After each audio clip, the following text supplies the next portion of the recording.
दोस्तों, अमृतकाल में या अमृतकाल के दौर में संसद में, देश की सबसे बड़ी पंचायत में, किसी भी सांसद ने अगर सिस्टम पर सवाल उठाए या फिर मोदी जी के दोस्त अडानी को एक्सपोज किया या एक्सपोज करने की कोशिश की, उसका हाल बुरा हुआ है।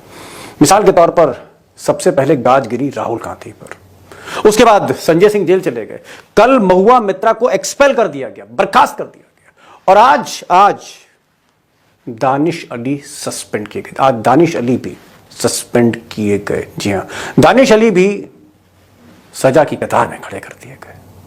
अब जो सबसे चौंकाने वाली बात यह है कि अडानी को एक्सपोज करने वाले या फिर मोदी और बीजेपी से भिड़ने वाले ये जो दानिश अली हैं, इनको स्पीकर ने सस्पेंड नहीं किया, इनको सजा सरकार की तरफ से नहीं मिली, इनको जो सजा मिली वो इन्हीं की पार्टी ने दी, बहुजन समाज पार्टी ने। जी हां, मायावती ने इनको सस्पेंड कर दिया। अब सवाल यह है कि क्या मायावती ने दिल्ली के दबाव में किया, क्या मायावती ने बीजेपी के दबाव में किया, या मैं कहूं अमित शाह के दबाव में किया, या ईडी के दबाव में किया?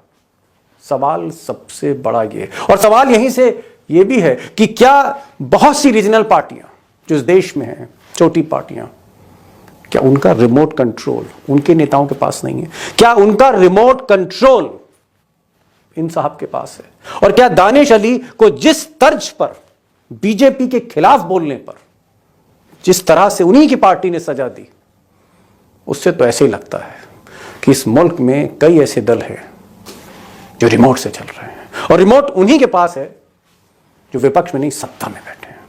अब दोस्तों, जो बड़ा सवाल है वो ये है कि दानिश अली ने बहुजन समाज पार्टी बीएसपी के खिलाफ कोई एक्टिविटी नहीं करी, उन्होंने मायावती के खिलाफ कुछ नहीं बोला, उन्होंने पार्टी के किसी नियम को नहीं तोड़ा, तो फिर उनको सस्पेंड क्यों किया गया?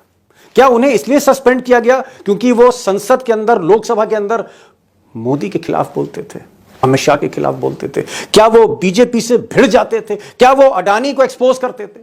उनके खिलाफ एक्शन क्यों हुआ? उन्हें सस्पेंड क्यों किया गया? What was the reason? और मुझे लगता है, मैं नहीं बताऊंगा, दानिश अली से सुनिए उनको क्या लगता है, वजह क्या है। भारतीय जनता पार्टी की सरकार की जन विरोधी नीतियों का विरोध जरूर किया है और आगे भी करता रहूंगा। चंद पूंजीपतियों द्वारा जनता की संपत्तियों की लूट के खिलाफ मैंने आवाज उठाई है और आगे भी उठाता रहूंगा। यदि ऐसा करना जुर्म है तो मैंने जुर्म किया है।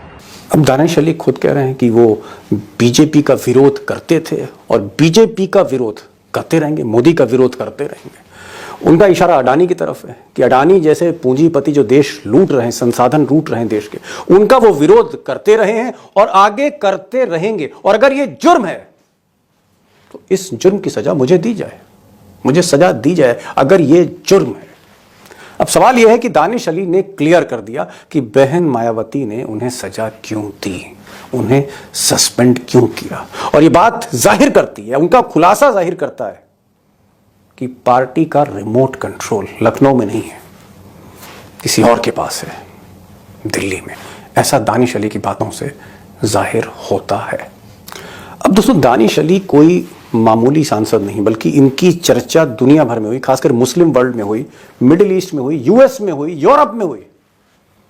व्हाइट हाउस तक ने संज्ञान लिया दानिश अली का जब संसद में, जी हां, मोदी जी के अमृतकाल में, नए संसद में, जब रमेश विधुड़ी ने जब इनको चुन चुन कर गालियां सुनाई, for the first time in the history of parliament, Indian parliament, भारतीय संसद की इतिहास में पहली बार जब एक सांसद ने सामने वाले सांसद को, जो सामने बैठे हुए थे, उनको कहा कटुआ, मुसलमान के लिए इतनी बड़ी गाली, ये ऑन रिकॉर्ड बोला उन्होंने, रमेश विधुड़ी ने, हालांकि बाद में रिकॉर्ड मिटा दिए। उन्होंने जिहादी कहा, उन्होंने आतंकवादी किया, उन्होंने हर वो गंदी गाली दी, कम से कम मैं अपनी जुबान से नहीं बोल सकता, और दानिश अली को टारगेट किया गया। ये वो सांसद है। पहले आप जरा विधुड़ी की बातें सुन लीजिए, फिर मैं आगे बढ़ता हूं, असली खबर पे आता हूं। उग्रवादी बोलने में तो कभी खड़ा होगा, ये बता रहा हूं, उग्रवादी। अब विधुड़ी के बयान को लेकर जहां पर अमेरिका हो, यूरोप हो, ब्रिटेन हो, मिडिल ईस्ट हो, सऊदी अरेबिया हो, देश हो, संसद के बाहर हर जगह जहां विधुड़ी की भाषा का, विधुड़ी की जबान का हर जगह विरोध हुआ, उसी रमेश विधूड़ी को कोई सजा नहीं दी गई, कुछ नहीं बिगड़ा। रमेश विधूड़ी आज भी सीना चौड़ा करके संसद में बैठे हैं मोदी जी के साथ, लेकिन जो विक्टिम था, जिसको गालियां दी गई, आज उसको सजा दे दी गई, अमृतकाल। अब दोस्तों, जो सबसे बड़ा सवाल है, मुझे लगता है दो सवाल हैं, दो बुनियादी सवाल हैं। एक सवाल यह है कि क्या देश में, जिसे हम दुनिया का सबसे बड़ा लोकतंत्र कहते हैं, इसमें जो गुजरात लॉबी है, जिसके हाथ में देश की हुकूमत है, कॉरपोरेट है, मीडिया है, सब कुछ है, क्या इसी के हाथ में छोटे छोटे दलों का रिमोट भी है? कहीं किसी को ईडी से डराया जा रहा है, कहीं इनकम टैक्स के छापे पड़ रहे हैं, कहीं जेल जाने का डर दिखाया जा रहा है, और इस डर के चलते उन पार्टियों के फैसले क्या गुजरात लॉबी ले रही है? नंबर एक चीज।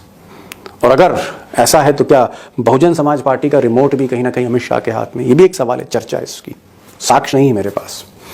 दूसरा, अगर ऐसा है तो दूसरा सवाल है, जो ऑब्वियस क्वेश्चन है, वो ये है कि क्या अगर रिमोट हाथ में है तो फिर चाणक्य का जो प्लान है उत्तर प्रदेश का, जहां 80 सीटें, देश की सबसे ज्यादा सीटें हैं यूपी में 80 सीटें, तो क्या फिर चाणक्य ये चाहते हैं कि मायावती इंडिया अलायंस से ना मिले, मायावती हाथ ना मिलाएं कांग्रेस से, समाजवादी पार्टी से, मायावती उत्तर प्रदेश में अलग लड़े, इंडिया अलायंस अलग लड़े, यानी सपा, कांग्रेस और आरएलडी वगैरह अलग लड़े, और बीजेपी अलग लड़े, यानी यूपी में मायावती और कांग्रेस और समाजवादी पार्टी, पूरा विपक्ष एक ना हो, विपक्ष बट जाए, जिसका फायदा बीजेपी को मिले, यानी ट्रायंगुलर मुकाबला हो, एक तरफ बीएसपी, एक तरफ कांग्रेस, सपा और बाकी दल, और एक तरफ बीजेपी।